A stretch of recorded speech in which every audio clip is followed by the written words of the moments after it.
Speaker Johnson has made clear as recently as yesterday that he supports Trump's policy. He trusts him to play this out over the course of the long game. And with that in mind, he's not going to put anything on the floor that would restore Congress's authority over trade and tariffs.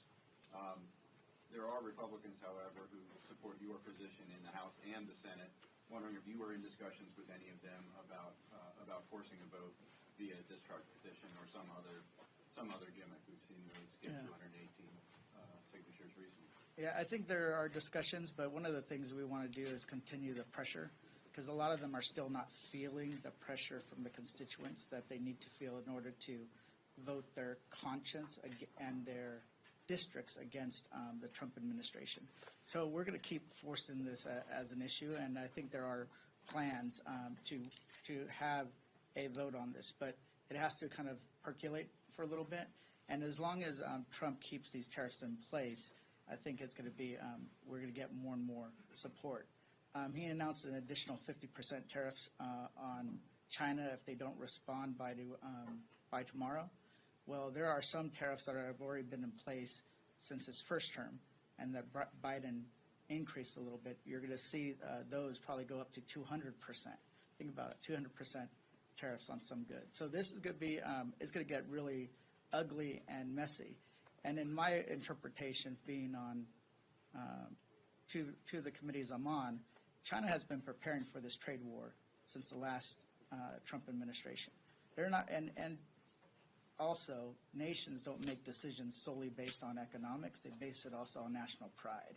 So people don't like to be bullied. Even our neighbors from the north don't like to be bullied.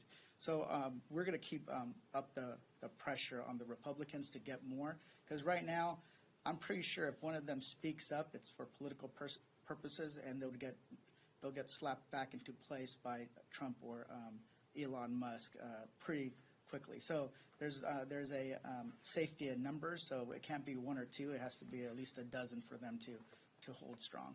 Do you want to add something?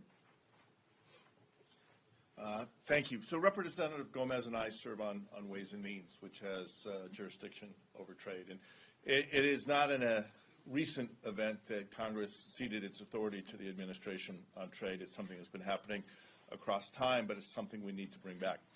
Our biggest challenge is that for the Republicans, they seem to believe that they serve at the pleasure of the president, that as long as they have Trump's trust, they have their office, forgetting that we serve at the pleasure of our constituents, the people who sent us here representing each of our districts.